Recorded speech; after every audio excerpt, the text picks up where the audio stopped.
Walter's Sports Bar has been recognized by many local publications as one of the best sports bars in Washington, D.C., located across the street from Nationals Park and open year-round. This is a mini meditation guided by Bombas.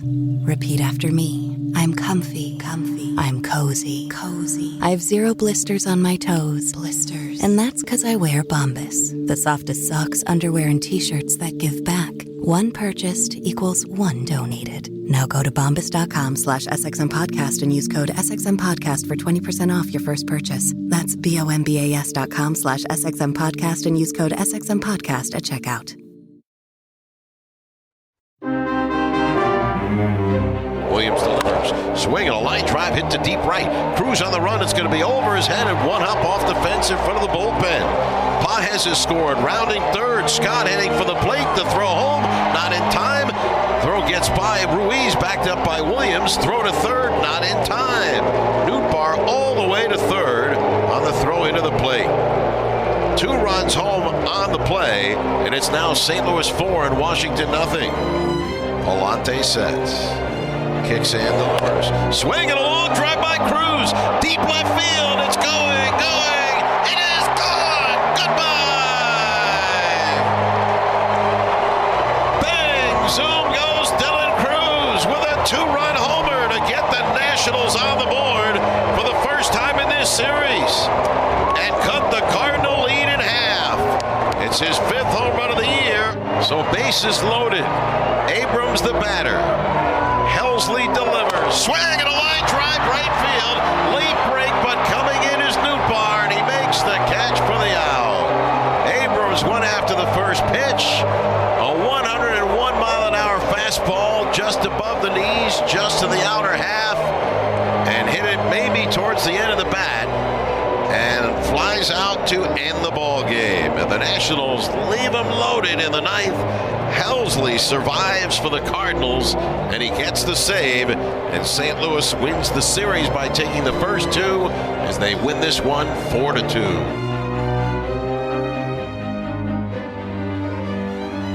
And welcome to Nats Chat. I'm Al Galdi, host of the Al Galdi podcast. Mark Zuckerman is off for this installment of the podcast. The Nationals now have a 4-game losing streak. That matches their longest losing streak in MLB's 2025 regular season. A 4-2 loss to the St. Louis Cardinals at Nationals Park on Saturday in Game 2 of a 3-game series, dropping the Nats to 17-23. As, believe it or not, we're now about a quarter of the way into the Nats regular season, 40 games out of 162.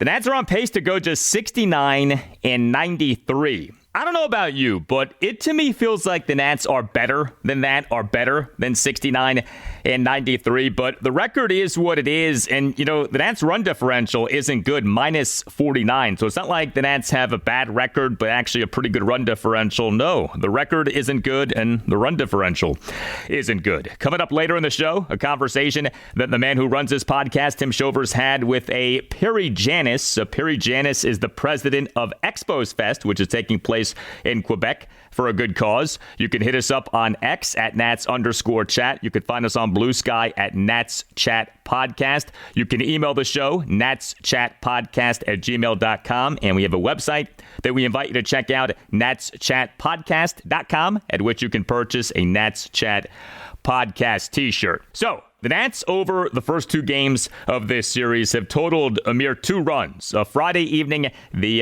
10-0 loss to the Cardinals. Now this 4-2 loss to the Cardinals. Cardinals starting pitcher and ex-Nat Eric Fedde, he on Friday evening tossed a 6-hit shutout with 8 strikeouts versus no walks. The Cardinals starting pitcher on Saturday was Andre Palante.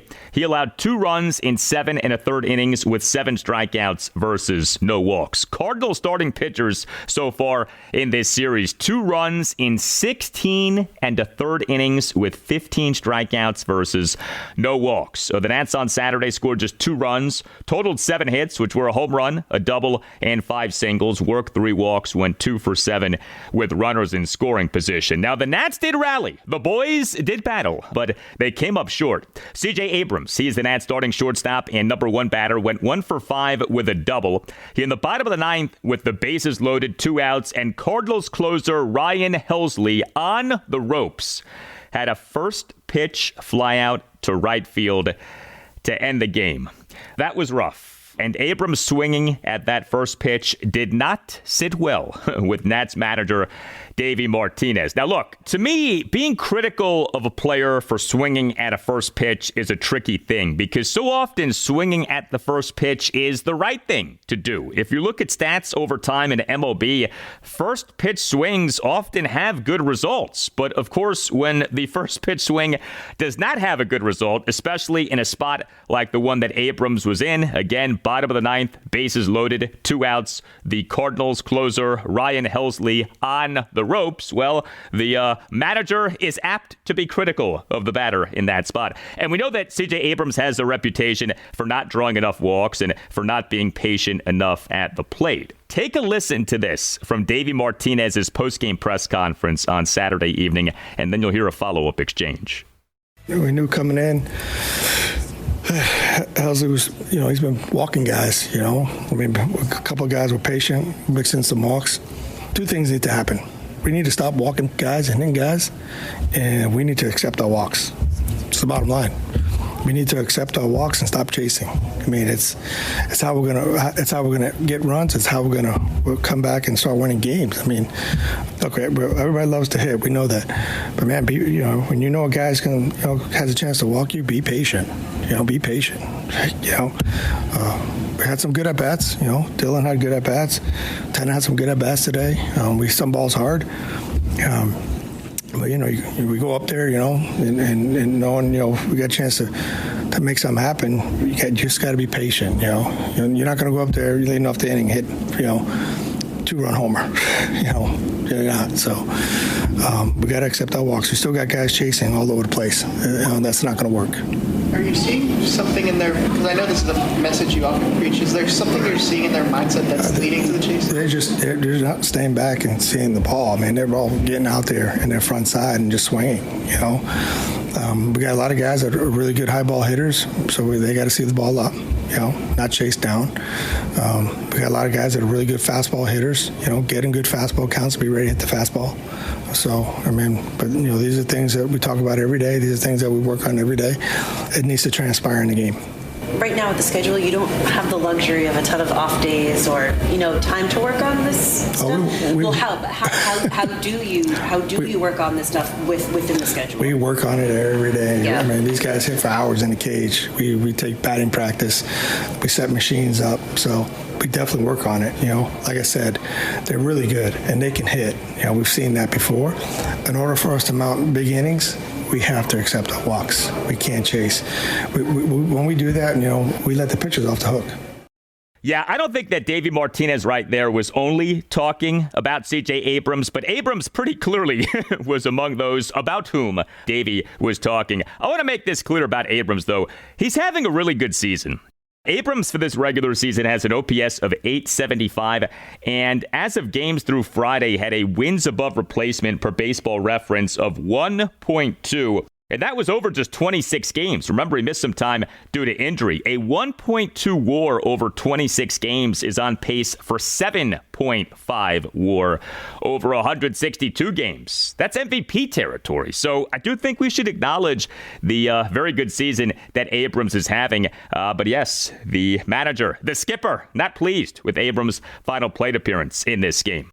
The Nats for this regular season have 123 walks. That's middle of the pack in MLB, but 57 of the 123 walks have come from just 3 guys, James Wood, Nathaniel Lowe, and Alex Call. Speaking of James Wood, he on Saturday as the Nats starting DH and number 3 batter, 1 for 3 with a single and, yes, a walk, extending his on-base streak to 19 games. So Wood for this regular season is number 1 among all qualified Nats players at OPS 924. And another bright spot for the Nats in this game offensively was Dylan Cruz, who homered Really nice to see that. Cruz, as the Nats starting right fielder and number 9 batter, 1 for 3 with a 2-run homer and a walk. Now, Cruz in the bottom of the third had a 1-out line out to Cardinals third baseman Nolan Arenado, and yet another instance of bad luck for Cruz. The liner had an exit velocity of 107.7 miles per hour per StatCast and had an expected batting average of 710 per StatCast. That should have been a hit.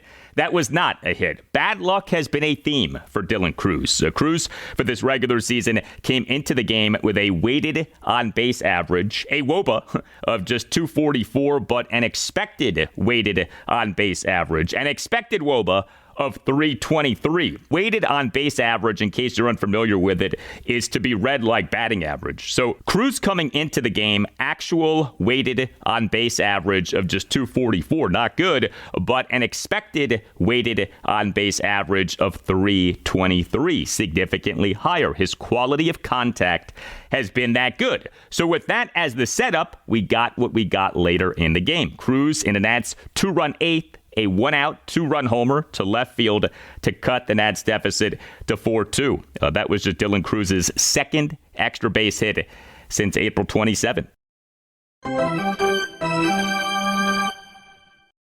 Life as a small business owner, everything is your problem and there aren't enough hours in the day. That's where LinkedIn Jobs, and by proxy Nats Chat, are here to help. For those crucial hires that you absolutely can't whiff on, turn to LinkedIn Jobs. Simply post your job and LinkedIn will take it from there, making sure it gets in front of the properly qualified candidates who are searching themselves. Find out why more than 2.5 million small business owners have turned to LinkedIn Jobs to grow their staff.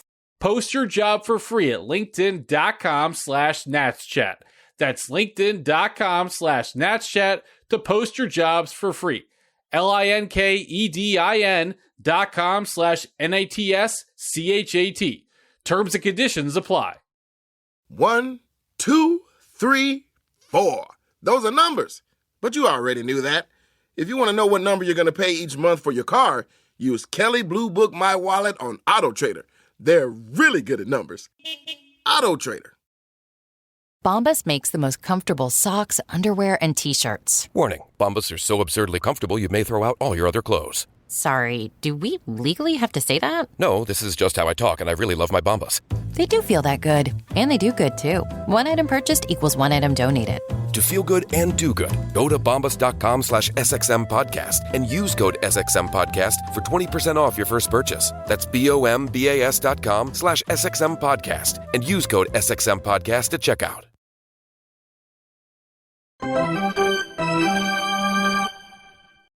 Williams delivers, and a swing and a ground ball just eludes the runner Gorman and into right field for a base hit. That will score Contreras. Gorman, his second stops there, and Pedro Paez extends a hitting streak to 4 games in a row as he drives in his 14th run of the year. The Cardinals on the board first here in the second, cashing in on the hit batter and the walk. It's St. Louis 1 and Washington 0. The Nats starting pitcher for this 4-2 loss to the Cardinals on Saturday was Trevor Williams. He was very good with the exception of one inning, but the one bad inning was so bad that it made this outing another bad outing. Williams allowed 4 runs in 6 innings. He gave up 7 hits, which were 2 doubles and 5 singles. He issued a walk and a hit by pitch. He recorded 4 strikeouts. He threw 96 pitches, 61 strikes versus 35 balls. Williams allowed all 4 of the runs that he allowed in the top of the second, during which he issued a 1-out hit by pitch of Wilson Contreras, despite having had him down in the count at 1.02. He issued a 1-out walk of Alec Burleson, and then gave up 3 consecutive 2-out run-scoring hits, including a 2-out 2-run double by Lars Nootbaar off the right field warning track for a 4-0 Cardinals lead. But Williams tossed scoreless first, third, fourth, fifth, and 6 innings. So you can evaluate this start by Trevor Williams in a few ways. On the one hand, 4 runs in 6 innings. That translates to an ERA of 6. On the other hand, the 4 runs in 6 innings were a function of 4 runs in 1 inning and 5 scoreless innings. But here's the deal with Trevor Williams. He has been the Nats' worst starting pitcher this season, and by quite a bit. Williams for this regular season now, 8 starts, ERA of 5.88, whip of 1.57. Three other Nats starting pitchers have 8 starts apiece. Mackenzie Gore, Jake Irvin, and Mitchell Parker. Each has an ERA under 4. The Nats, of course, just sent Brad Lord back to the bullpen off the return of Michael Soroka from the 15-day injured list. I did not like seeing Lord go back to the bullpen given the progress that he was showing as a starting pitcher. The idea we know is to get him enough work as a reliever to where his development for ultimately being a starting pitcher will continue. But guess what? Brad Lord has not appeared in a single game since being sent back to the bullpen. I am really interested to see how much of a leash the Nats have with Trevor Williams. Yes, he was very good last season. That is true. But keep in mind that him being very good last season was based on just 13 starts and just 66 and 2/3 innings over those 13 starts. Now, he over those 66 and 2/3 innings had an ERA of 2.03 and a whip of 1.035. Really good. Williams, though, missed nearly 4 months due to a right flexor muscle strain. The Nats this past New Year's Eve announced having agreed with Williams as a free agent on a 2-year contract for him to re-sign with the team. The contract, a 2-year deal worth a reported $14 million. Now, as we know, as current spending standards by Nats ownership, the Lerner family go, a 2-year, $14 million contract is not nothing. But especially considering that this is his age 33 season and that his 2023 season was really bad, the leash with Trevor Williams, to me, should not be long. Brad Lord is right there. Moving Williams to the bullpen and moving Lord back into the rotation should very much be on the table, in my opinion. And speaking of the Nats bullpen, it in this 4-2 loss to the Cardinals on Saturday was good. 3 Nats relievers combined for 3 scoreless innings. Cole Henry tossed 1 1/3 scoreless innings despite issuing a hit by pitch and a walk. Zach Brixey in the top of the 8th faced 2 batters and got 2 outs. So the Nats on Saturday afternoon announced having recalled Brixey from AAA Rochester. That as the corresponding roster move to the Nats on Friday night, requesting unconditional release waivers on reliever Lucas Sims, and Jose A. Ferrer tossed a scoreless and hitless top of the 9th. So the rare good game for the Nats bullpen this season. I want to focus on Cole Henry. Henry in the Nats' 19-5 loss to the New York Mets at Nationals Park on April 28th allowed 5 runs in 1 inning. That one appearance has marred his stat line for this regular season, but Henry, beyond that one outing, has tossed 11 1/3 scoreless innings. Yeah, 11 1/3 scoreless innings. Cole Henry, with the exception of one outing, has been terrific. Game 3 for the Nats against the Cardinals at Nationals Park. Sunday afternoon at 1:35, Mackenzie Gore will be the Nats starting pitcher. He is the Nats ace. The ace will be called upon to be the stopper and to stop this ongoing 4-game losing streak for the Nats. You can email us, natschatpodcast@gmail.com. I want to thank everyone for the many emails that we've gotten on MASN Plus. I, on the podcast a few weeks ago, asked for feedback on MASN Plus because I had heard very little about how MASN Plus was going for people, and we have received a ton of emails about MASN Plus. MASN on April 21st announced the birth of MASN Plus, a direct-to-consumer streaming option with no blackouts and with no cable or satellite subscription required. The Nats, Orioles, and Houston Astros had been the only 3 teams in MLB without direct-to-consumer streaming packages. And I'd say that the prevailing sentiment is that people are happy with MASN Plus, though there are some nits to pick. From Kenny in Virginia Beach, writes Kenny, like it so far. I quit traditional television, parentheses cable, years ago. Really didn't miss it that much, if at all, especially at the price that the full package cost. Loved my Nats and was happy listening to the radio broadcast. Here is what I wish was different. Game replay. I prefer Charlie's and Dave's call of the game. With replay, I can sync the two almost perfectly. Also, I may not be able to catch a live broadcast and would like to be able to watch it later when I am able. MASN Plus is very easy to use on any TV anywhere in the house or garage and on my phone. Hopefully, MASN is just learning and will upgrade the system. Thank you for the email. Kenny from David Kramer writes, David, hi guys, I am using MASN Plus. It has been great for me because I couldn't watch any games for 2 years. The only issues I'm having are first world problems, LOL. Number 1, I use a Roku TV And the MASN Plus app will not stay pinned on the home screen, so I have to search for the app each time. Number 2, when I bring MASN Plus up on the TV, I have to scan the QR code onto my phone before the app will play on the TV. Annoyances, but just happy to see the games. Love the podcast. Thank you for that, Dave. From Jack Fleury, writes Jack, I won't purchase MASN Plus until MASN allows you to minimize the screen on your phone/tablet to the corner and multitask on your device while watching. If you need to answer a text or do literally anything, you have to back out of the app and then come back, watch an ad, and start again. Little things.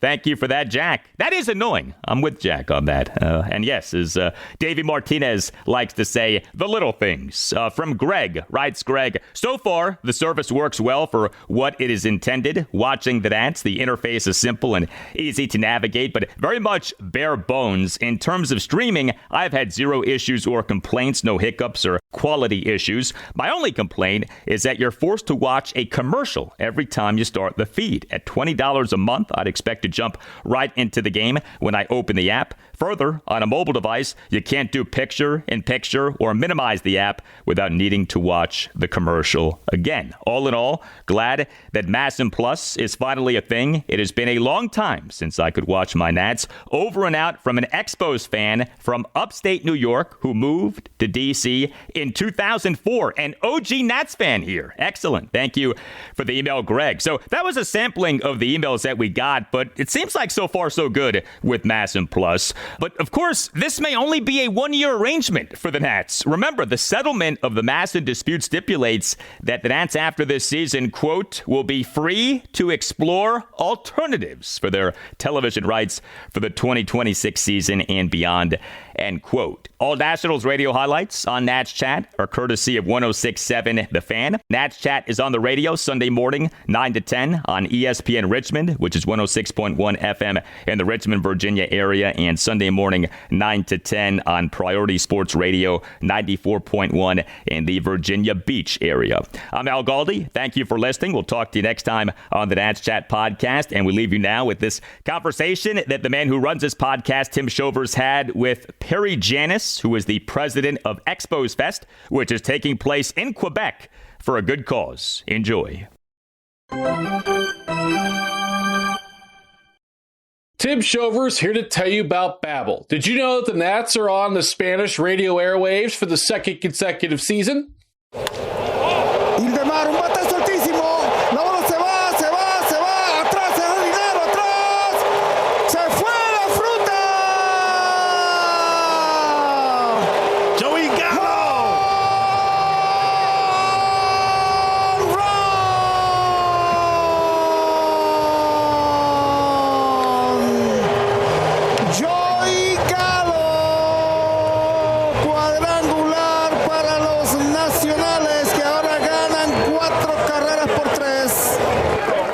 If you want to know what Luciano and Gustavo are saying on the broadcast on calls such as this one, then check out Babbel. And here's their special offer for Nats Chat listeners.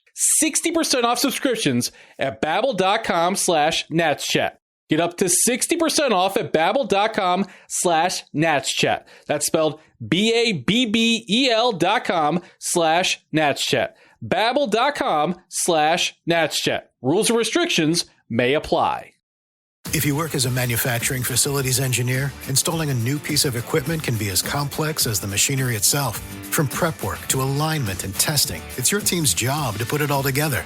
That's why it's good to have Grainger on your side. With industrial-grade products and next-day delivery, Grainger helps ensure you have everything you need close at hand through every step of the installation. Call 1-800-GRAINGER, click Grainger.com, or just stop by.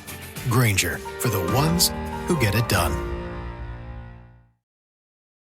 Oh, I've got too many bills. If you need funds, you can apply in minutes at CashNetUSA.com and have the money in your account as soon as the same business day. Okay, got it. Applying now. They've been helping hardworking people cover emergency expenses since 2004. Hey, look, I got it. You've got this. When you need money fast, be the hero. All loans subject to lender approval. Speed of funding is subject to verifications and your bank's processing times. See CashNetUSA.com for more details. Base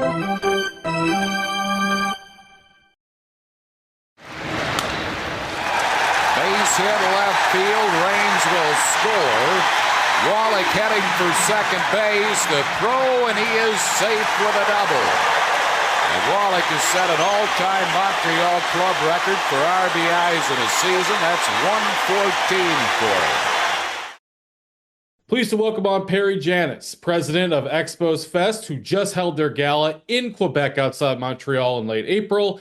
Perry joined us last year as well on the podcast. He is a diehard Montreal Expos fan to the core. Suffice to say, based upon his own words, he is not a Washington Nationals fan. But more importantly, Expos Fest is all in the name of a great cause. Perry, welcome to the show, and please tell our listeners about the Cat Demis Pavilion. Thank you so much for having me again. Yeah, the Cat Demis Pavilion houses parents who have children in long-term care at the Montreal Children's Hospital. It's the equivalent for people to understand a little bit better, like the Ronald McDonald House. It's absolutely free. And we want parents to stay close to their kids during this care, because generally when a child is in long-term care, it's not a good thing. And we're just happy to be able to help them during the worst of times. So at the recent festivities, part of it is a autograph session and then a gala later in the evening. Who was the most popular player signing autographs? Boy, we had some biggies. We had Walker came back. Vlad is always big, but I want to say Tim Wallach, because Tim has never been. So this was his first time back in Montreal since God knows when. And I think it's his first time in Canada since he was inducted into the Canadian Baseball Hall of Fame. So you're talking maybe over 10 years ago that Tim hasn't been here. And people loved him. Like Tim was so popular here, like one of those underrated superstars. And I'd probably say Wallach was the biggie. Okay, well, I'm glad you brought him up. Tell our listeners more, the Nats fans that aren't familiar with Tim Wallach, who missed it. But I know that he's a very unique player in Expos history, and you really got to hear it from the words of a Montreal Expos fan. So tell our listeners about Tim Wallach. Well, Tim Wallach is, you got a poor man's Tim Wallach, I think, in Ryan Zimmerman, right? So there's a little bit of a comparison. Tim Wallach led the Expos in almost in RBIs in years played, and Gold Gloves at third. He was just a magician at the bag, and he held a lot of Expos offensive records because he was with us for so long. So you just took it for granted. Whatever went to third was going to be a great play by Tim Wallach. So that's who he is. All-star, Silver Slugger, multiple Gold Glove winner. He finished top 4 once in the MVP race, over 2,000 hits. Tim Wallach, if you play the game Immaculate Grid, he's great. Do you play that game by chance? He is great on that game. Is he really? I'm not surprised. Yeah, he's perfect for the stat heads. Jose Vidro's number was retired this year. Nats fans are familiar with him. He was part of the team in DC in 05 and 06. Tell us more about that. Oh, Jose loves Montreal, and Montreal loves, Jose. He was, that was the funny part about Montreal. We had great second basemen, but nobody close to Jose. He almost finished his career with a 300 batting average. I think it was 298, something like that. And that's really amazing for a guy who played over 10 years, and he was just a hitting machine over here in Montreal, and very popular. As were a lot of the Latino players, and he loves coming back, and we love him. His family's, we become close friends, and he's just amazing. 298 career batting average, 3-time All-Star and a Silver Slugger as well in the 03 season. Last year, we were talking about, some of the alumni, and you brought up Felipe Alou, and you said you think he should be a Hall of Famer. That's a conversation for a different day. Here's a different day. Let's have it. Tell everyone why you think Felipe Alou should make it to Cooperstown. His body of work, over 60 years in the majors. He's won some rings as an executive, I think 2 or 3 with the Giants. A hell of a ball player in his time. He didn't spend much time with the Expos, but his career stats are still pretty impressive. And I just think everything he's done, from managing, from playing, from being an executive, Felipe is something. The whole Alou family is baseball royalty, but Felipe has done so much for the game and so much for Latin ball players. First Dominican manager, if I'm not mistaken, in the major leagues, and what he was able to do to bring up the Dominican players, they worship Felipe. Felipe is a god in the DR.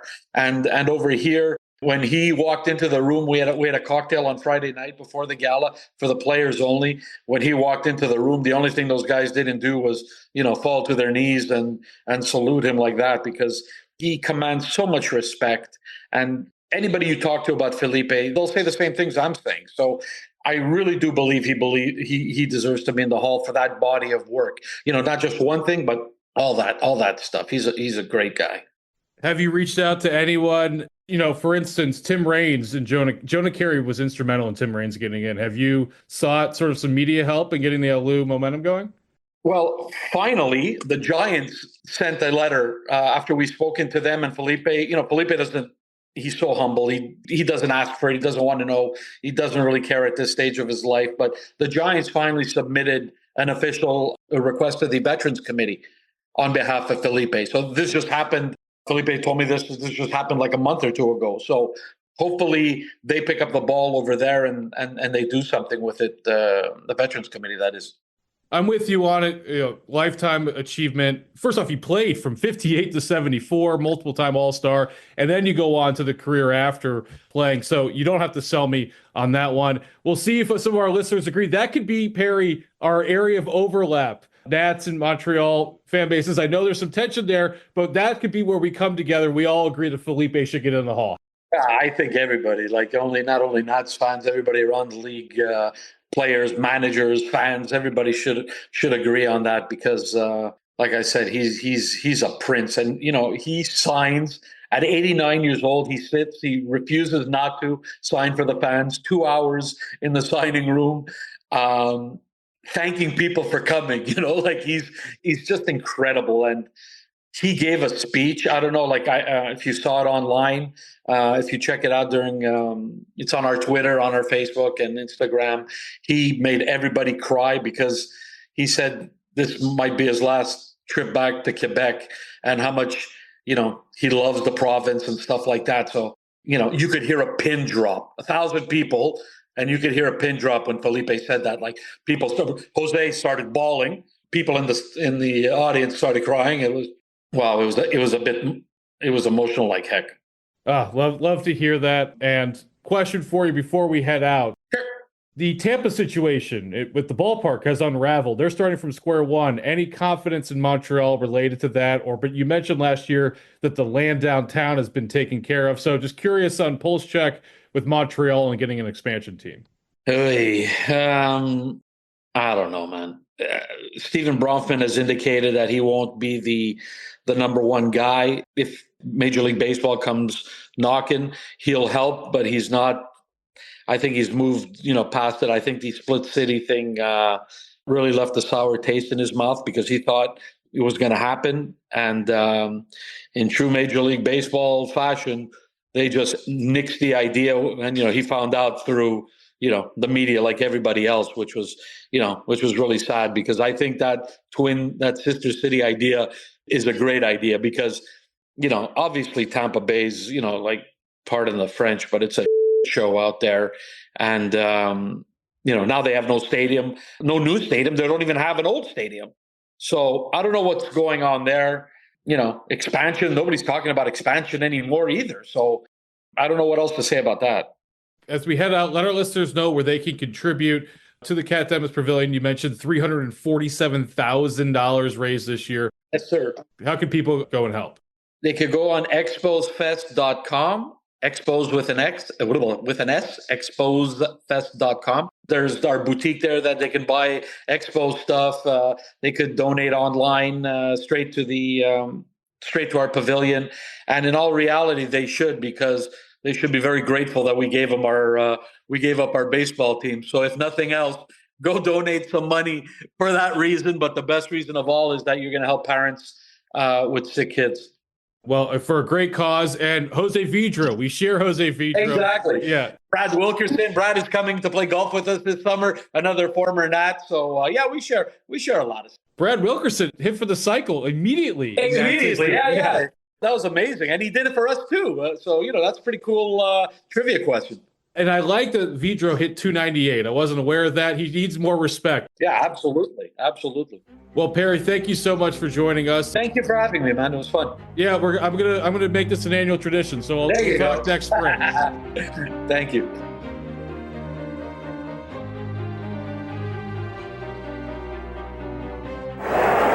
Man that would have to get the most valuable player vote from me on the mound, Steve Rogers. If you can beat Steve Carlton twice in a short series, you have really done your work.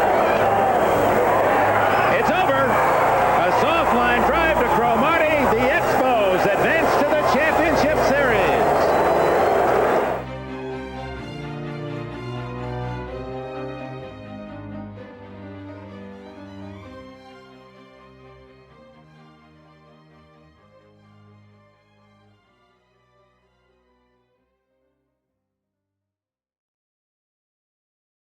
And we're back, folks. It looks like Jim from sales just got in from his client lunch, and he's got receipts. His next meeting is in 2 minutes. The team is asking, can he get through his expenses in that time? He's going for it. Is that his phone? He's snapping a pic. He's texting Ramp. Jim is fast, but this is unheard of. That's it. He's done it. It's unbelievable. On Ramp, expenses are faster than ever. Just submit them with a text. Switch your business to Ramp.com.